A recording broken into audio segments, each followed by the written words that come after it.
So the idea for this lesson came out of one of our social justice committee meetings where Jacob brought this book and I immediately wanted it, and so the next day I went down to the PLC room and managed to find a copy, which is Lydia's copy, so thank you, Lydia. And I just thumbed through it and I found right away this chart of like how a person in Nicaragua, a worker in Nicaragua, gets 31 cents per hour. But this chart that I found in here breaks down bus fare, breakfast, lunch, rent, water, electricity, like basic necessities, and all of it uses decimals, and that was the standard that we were going to go into. So it just worked perfectly. So I wanted to use this information about Nicaragua, and then knowing that our partners in social studies were talking about the caravan, and just knowing like the caravan at the time was all over the news, we decided to find an article about that this like zoom in on what an average worker in Nicaragua makes and struggles with helped to have the students understand the whole idea behind the caravan. We were trying to see what kind of strategies do they use.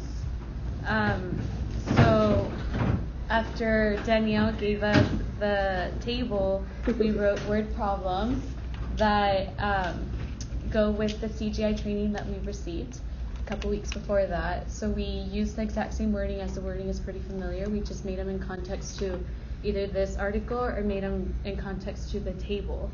And the word problems are worded in a sense where we try and elicit what kind of strategies our students use. And we use that to then guide our instruction. So we're seeing our students still drawing pictures, for example, to represent the decimal, or are they decomposing the decimal, or are they repeatedly adding to multiply it? Are they using an algorithm? So we were trying to see exactly what kind of knowledge they brought, so then we could guide our instruction from there. Yeah. So basically it was like in two phases. So I found this article about the caravan, and I specifically looked for an article that dealt more with empathy and like the human experience. From that, Karina developed the questions by using like names of people in the article and whatever in like data that was in there, numbers that we could use, or just things like, oh, they're supplying food, so there's a problem in here about cans of beans and how long will that last. I think that first round was like more lower level, like where what you were saying, like get an understanding, a baseline of where they were, and then when we went to the chart, the problems got a little bit, they increased in their difficulty.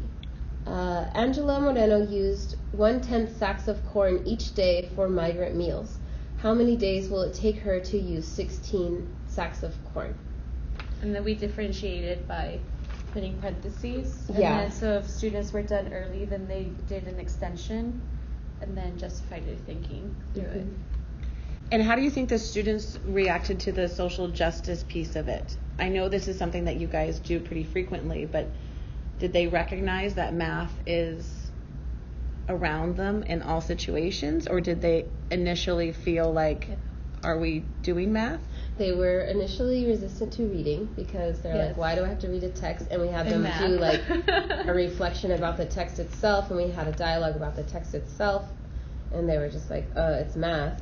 But I think once they got past that, this was like our first one, but now we've done it several times, and they're not complaining about that anymore.